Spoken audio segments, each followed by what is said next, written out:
කීයක් ගෙවනවද? ලක්ෂ 10ක් දෙනවා. තේරුණේ?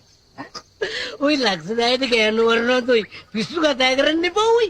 දැන් ඊයේ ගෑනු ළමෙක්ව තල්ලු කෙරුවා ගඟට 4000ක් ගත්තා. බුලත් කියන ගානක් අපි 12.50ක් ගන්නවා.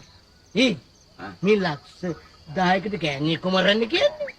කීයද ගන්න බලාපොරොත්තු? දෙකක් ලක්ෂ දෙකක්. ඇයි අඩු කරේ ගන්න? මුලින්ම ලක්ෂ 10ක් කිව්වා නේද? ලක්ෂ දෙක කියන්නේ ඉතින් සෑහෙන ගානක් නේ. ඇයි වෙනස් කරේ? යකෝ වෙනස් කරන්න එපා. මාස ගානකින් වැඩක් ආවේ නැහැ. අද ආවේ පළවෙනි වැඩේ.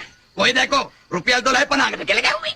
යකෝ ගඟට රුපියල් 4500කට ජීවිතේට මම අලු කරේ නැහැ. පළවෙනි ආපු වැඩේ. තෝ කනවා. නේ මම හන්ද ඔය දෙන්න මේ ගහගන්න එපා. නෑ මේ මම එකක් කියනවා. මේ පුජ්ජලිකෝ අපි දෙන්න මරා ගන්න එක තමුසට බෑ. හරි හරි කවුද මරන්න ඕන? නෝනා. හරි කොහෙද ඉන්න ඕන?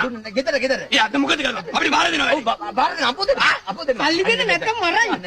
අදන්න දෙනවා. අය නෑ. මේ ක්ලේම් එකක් ගන්න කියා කරගත්තා.